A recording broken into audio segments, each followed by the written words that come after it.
The entire life of Satan on a map. Long before the Earth's first sunrise, Satan, known then as Lucifer, he had a different name. He was called Lucifer, and his location was in heaven. So we need to leave Earth and go up. It makes sense that Lucifer lived in heaven. Lucifer was one of God's main angels, and Michael and Gabriel in God's heavenly hosts. Lucifer is believed to have been located at the throne room, the central place of heaven where God's throne is surrounded by worship, lightning, thunder, and the 24 elders. Angels and heavenly creatures worship God continually. 3 key texts paint a picture of heaven for us. 2 of these texts are in the Old Testament, and the third is in Revelation 4. Underneath the attractive outer appearance, a strong feeling of pride was growing. The heart, which used to be in tune with goodness, started to desire personal power and success. The Bible explains this by saying, "Your heart became proud because of how beautiful you are, and you lost your wisdom because of your brightness." Ezekiel 28, verse 17. Satan wasn't satisfied with just spreading light. He wanted to be the main focus, the most important one, like a mirror wanting to be adored like the sun itself. Satan's strong desire for power couldn't be kept quiet, leading to a big battle in heaven. The Bible describes this in Revelation 12, verse 7, where it says Michael and his angels fought against a dragon and its angels. In the end, the dragon wasn't strong enough and lost its place in heaven, as mentioned in Revelation 12, verse 8. The rebel lost and was thrown out of heaven. Satan, who used to be a bright angel, fell down quickly into darkness. Jesus talked about this, saying he saw Satan fall from heaven like lightning. Luke 10, verse 18. From the air, Satan descended to earth. In the garden east of Eden, he took the form of a serpent. It was here he first sowed doubt, beginning humanity's long battle with deception. Eden was the name of a region of the earth when God first created the world. The Hebrew word translated Eden is taken to mean pleasure or delight.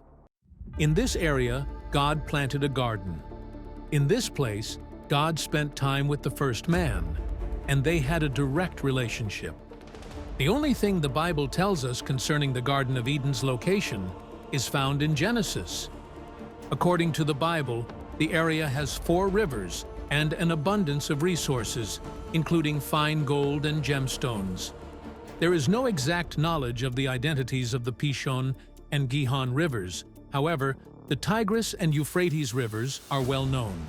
If the Tigris and Euphrates mentioned are the same rivers by those names today, that would put the Garden of Eden somewhere in the Middle East. However, even a small local flood can change the course of a river. And the flood of Noah's day was more than a localized flood. The flood radically changed the landscape of the earth. As a result, the actual location of the Tigris and Euphrates is unclear. Different spots have been claimed as the original location of Eden, but no one can be sure. In Eden, Satan came into the story. He went to Eve and tricked her with a sweet-sounding lie, asking about the rules that God had given. He misrepresented God as prohibiting Adam and Eve to eat of every tree. Next, Eve said that they were not to eat or touch the fruit of the tree which is in the midst of the garden. But God had said nothing about touching the tree. "You will not certainly die," the serpent said to the woman. "For God knows that when you eat from it, your eyes will be opened, and you will be like God, knowing good and evil." When the woman saw that the fruit of the tree was good for food and pleasing to the eye, and also desirable for gaining wisdom, she took some and ate it. She also gave some to her husband, who was with her, and he ate it. Then the eyes of both of them were opened, and they realized they were naked. It would have been better if she had asked for his advice instead of taking control. In the words, "she took of its fruit and ate," lie the explanation of all the sickness, sorrow, suffering, fear, guilt, and death that have plagued the human race ever since that time. The first verse reveals a significant piece of information about the snake, which is that he was more crafty than any of the other creatures. This is not primarily a negative term, but suggests wisdom. The snake only speaks twice, but it manages to disrupt the trust and obedience between the man, woman, and their creator. It felt like the world paused when punishment came. The snake, forced to crawl, became a symbol of what happens when you rebel. God predicted that a hero, born from a woman, would defeat the serpent, referring to Satan, but would also get hurt. This is known as proto-evangelium, which is the first hint of salvation in the future. Satan is like a dark shadow. He quietly but strongly affects what happens, and he often tries to influence what God does. His reasons are complicated, but mostly he doesn't want to follow God, and instead wants to show his own strength. In simple terms, the Bible describes Satan as someone who encourages people to do wrong, which creates a divide between God and people. Although he is not directly named in the Old Testament in connection with worshiping false gods, it's clear he plays a role in this.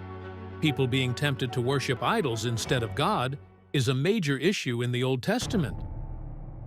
Satan isn't satisfied with just leading people away from God. He is turning his attention to those who are faithful and believe in God, trying to find any small mistake they make. He would then use these mistakes to accuse them in front of God, constantly trying to prove they were unworthy. However, even with all these accusations, there is still hope. The book of Job provides a more personal and direct insight into Satan's role.